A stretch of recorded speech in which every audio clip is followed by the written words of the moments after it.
Hey gorgeous, welcome back to Unapologetically 50 Plus. Today we're going to talk about something that comes up in almost every conversation I have with women our age. Whether it's in a coaching session, a workshop, or an everyday conversation, this question always finds its way into the room. The question is, am I too late to try something new or realign with who I am now?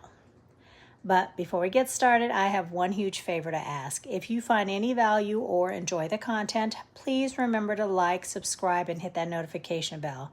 I truly appreciate your support. So if you've ever asked yourself that question, if you've ever wondered whether you've missed your moment, whether you're too old to shift, or if the best parts of your story are behind you, I want you to lean in. Come in real close. No, absolutely not. But I also want to acknowledge something else. That doubt, that hesitation, that fear, it's real. Realignment in midlife can feel heavy. It can stir up resistance, grief, and a whole lot of what ifs. But I need you to hear this.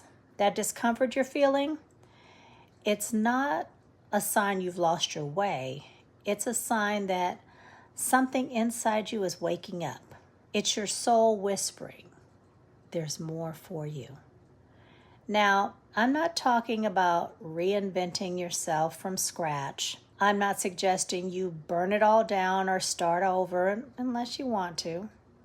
What I'm talking about is realignment, the art of coming back home to yourself, the courage to get honest about what no longer fits, and the grace to move toward what does. Realignment isn't about proving anything to anyone. You've already done that. You've lived, you've loved, you've shown up for everyone else. You've checked all the boxes, and you've carried weight that no one ever saw. And now it's time to ask yourself, what do I want? What matters to me? Maybe something in your life feels off and you can't quite name it. You're not miserable, but you're not lit up either. You're moving through your days, but you're not in them. And if this sounds familiar, I want to tell you this. Your struggle isn't a flaw. It's a part of your becoming, and that's okay. Because here's the thing. Realignment doesn't mean you've failed. It means you've grown. Sometimes we outgrow careers that once thrilled us. We outgrow relationships, friendships, even versions of ourselves that served us once, but no longer do. And that's not shameful, that's actually sacred. So how do we begin to realign? How do we shift back into something that feels more true? It starts with honesty. You've got to pause long enough to ask yourself, what's no longer working? What am I pretending is fine when it's not? And this isn't about judging yourself. It's about getting clear. You can't shift what you refuse to see. Then I also want you to remember what used to light you up. Think back. What did you love before life got loud? Before expectations weighed heavy on your shoulders? Was it writing, traveling, volunteering, making art? You see, those weren't random hobbies. Those were clues to who you really are. So dust them off. Give them that space again and speak your desires out loud. I don't care if they're messy or unclear. Claim them. Even if you whisper it to yourself in the mirror or say it in your journal. Say, I want more connection. I want to feel free again. I want to be seen. Whatever it is, say it. That's how the shift begins. And here's what I do know. We are conditioned to believe that if we're not in our 20s or 30s, we've somehow missed the window. But that is a lie, and that is a lie designed to keep us quiet and stuck. And I'm not here for that. We are not invisible. We are not expired. We are not too late. And you don't need to have it all figured out to begin. Start small, start curious. Take one action that feels aligned with who you are now. Maybe it's creating a morning ritual. Maybe it's setting new boundaries. Maybe it's finally signing up for that Portuguese class or walking away from a space that no longer holds you. Whatever it is, do it with intention. Do it for you. Realignment isn't always glamorous. Sometimes it might just look like rest. Sometimes it looks like crying on the floor.